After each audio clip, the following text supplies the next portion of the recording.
Perkenalkan, nama saya Afifah Irani. Di sini saya sebagai moderator pada materi kedua, yaitu Qawaid Fiqhiyah, yang akan disampaikan oleh Yaimin. Pada beliau saya persilakan. Baik, Assalamualaikum warahmatullahi wabarakatuh. Terima kasih Afifah.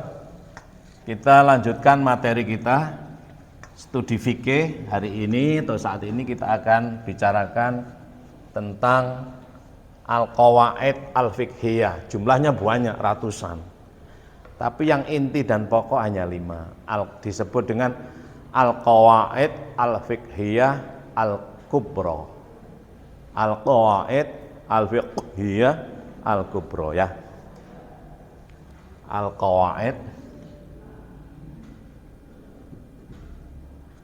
al-fiqhiyah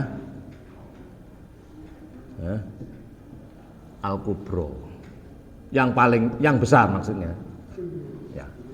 Al-qawaid al-fiqhiyah al-kubra ini jumlahnya 5. Jumlahnya ratusan. Qawaid fikih itu wakeh lah, buku-bukunya banyak, dari berbagai buku banyak. Qawaid fikih menurut ulama ini, menurut ulama ini banyak. Apa qawaid fikih itu? Qawaid itu kaidah-kaidah penetapan hukum. Kaidah-kaidah penetapan hukum. Kalau tadi kan sumber penetapan hukum syariat. Kalau qawaid fikih adalah prinsip dasar penetapan hukum fikih. Fikih itu anak syariat. Karena bersumber pada syariat. Yang pertama, al-umur bimaqasidiyah, ini yang paling utama. Al-umur bimaqasidiyah. Bimaqasidiyah. Ini yang pertama. Ini menjadi prinsip utama. Prinsip utama qawaid fiqhiyah adalah al-umur bimaqasidiyah. Apa artinya al-umur bimaqasidiyah itu? Apa? Umur apa? Umur artinya? Umur itu apa artinya? Amrun, perkara kan? Segala sesuatu itu berhubungan ditentukan tujuannya.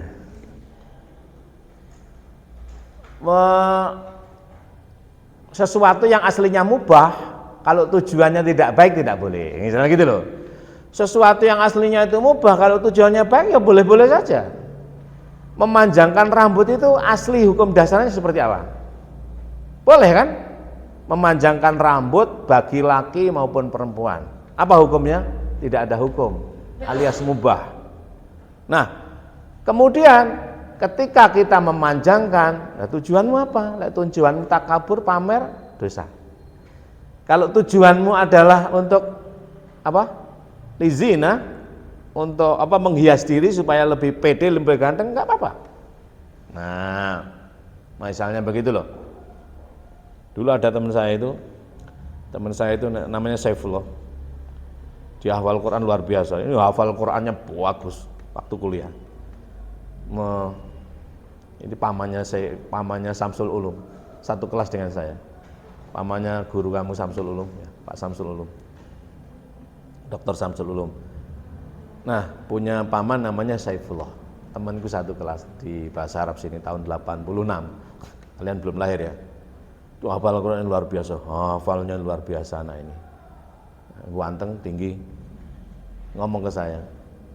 Panggil saya itu Khi. Ya apa aku memanjangkan rambut?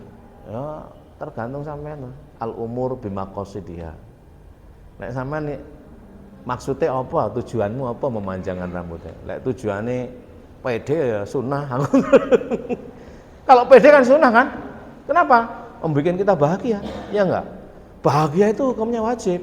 Nah, sesuatu yang mendorong ke sana juga wajib kan? Bahagia itu sunnah apa wajib tuh? Sunnah apa wajib? Wajib loh. Nah, apa sih? Ini berdasarkan pada hadis innamal a'malu binniyat. Segala sesuatu itu bergantung niatnya. Al-umur bimaqasidihha. Kalau sesuatu itu digantungkan pada tujuannya orang itu. Ini terhadap hal-hal yang sifatnya mubahat. Kalau ngerokok. Ngerokok itu boleh apa enggak? Hah? Makanya ini masuk di sini al-umur maqasidiha. Macam-macam toh, kalau tujuanmu apa? Nah, disinilah kecerdasan kita diperlukan al-umur bimaqasidiha. Kamu pakai celana jin boleh enggak? Pakai jin boleh enggak? Pakai jin? Boleh enggak? Orang sholat pakai celana boleh enggak? Boleh enggak? Boleh? Lo kan batal celana. Sholat atau pakai celana kan batal. Orang sholat ya pakai celana boleh enggak? Orang sholat pakai celana panjang, Pak. Celana panjang maupun pendek sama saja. Jadi ya kalau pakai celananya sebelum sholat boleh gitu loh. Kalau pas sholat pakai celana kan batal. Ini hati-hati. Kadang kita kan guyon-guyon semacam itu. Ya. Sholat itu berwudu boleh nggak? Sholat tanpa wudu. Sholat tanpa wudu. Sholat tanpa wudu? Boleh toh. Sholat tanpa wudu. Apa kamu kalau sholat mesti wudu? Kan enggak toh? Sholat tanpa wudu. Boleh toh.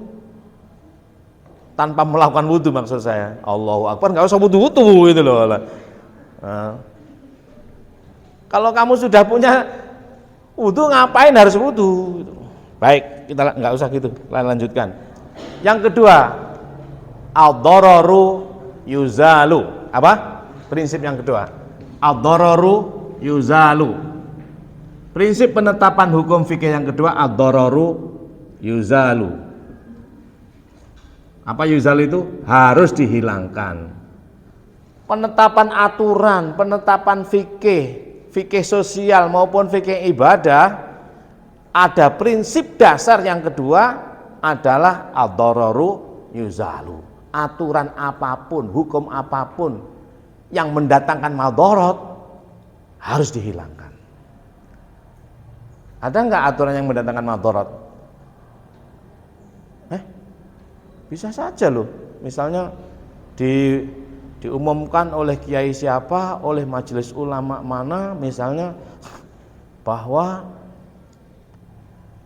laki-laki perempuan dilarang kumpul. Nah, padahal kumpul dilarang kumpul misalnya. Laki-laki perempuan dilarang kumpul. Ini bahaya apa enggak penetapan kayak gini? Laki-laki perempuan dilarang kumpul, hukumnya haram. Ya, coba dengarkan. Laki-laki dan perempuan dilarang atau haram, ya, haram kumpul. Haram kumpul. Ini darar apa enggak? Berbahaya enggak? Kayak gini. Berbahaya toh, lelek suami istri harus ditahsis itu loh. Penetapan kayak begini itu doror, membahayakan, maka harus dihilangkan. Bagaimana? Laki-laki dan perempuan yang bukan muhrimnya dilarang berkumpul, lah itu baru boleh. Laki-laki perempuan dilarang berkumpul, wah membahayakan itu, nggak boleh. Nah gitu loh. Ad-dararu yuzalu. Makanya penetapan hukum itu kudu jelas. Orang sholat mayit, ya, nanti aja. Ad-dararu yuzalu. Yang ketiga adalah apa? Yang ketiga al-adah muhakkamah. Al-adah muhakkamah. Kebiasaan atau adat istiadat, uruf yang tidak bertentangan dengan hukum syariah bisa dijadikan dasar hukum.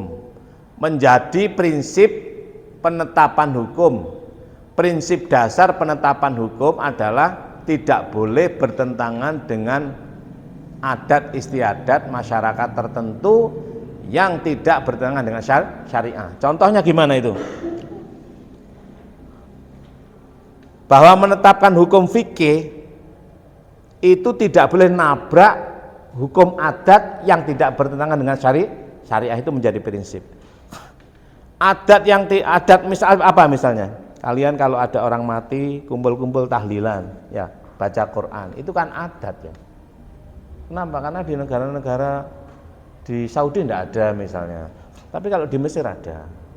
Tapi enggak kayak kita. Kalau di Mesir itu ada orang yang kalau ada orang mati itu diumumkan nas'alukumul Fatihah wa qiraatil Quran. Ini nas'alukumul Fatihah. Kalau di Mesir kalau ada orang meninggal ya,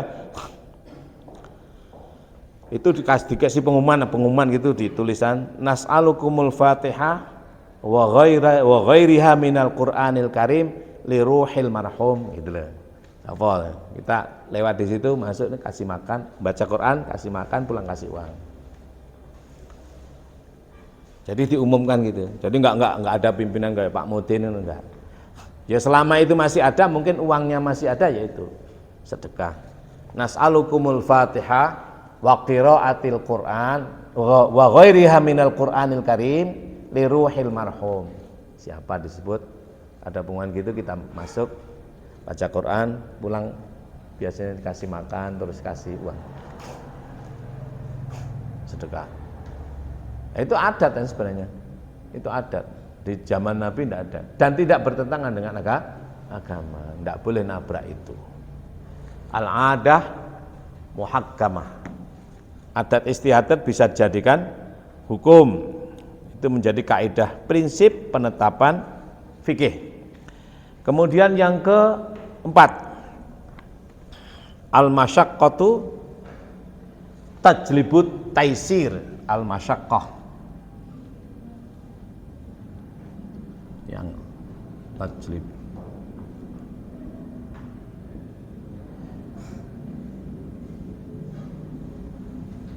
taisir. Yang keempat, al-masyaqqatu tajlibu taisir.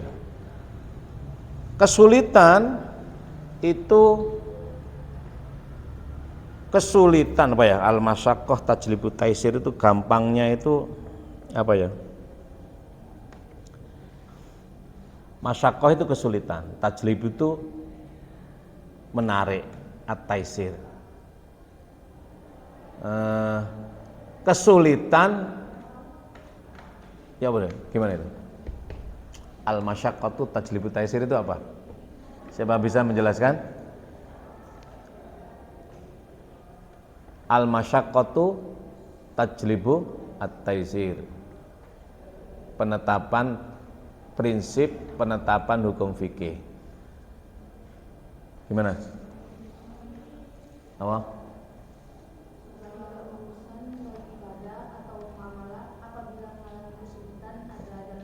Ya, al-masyaqqatu tajlibut taisir.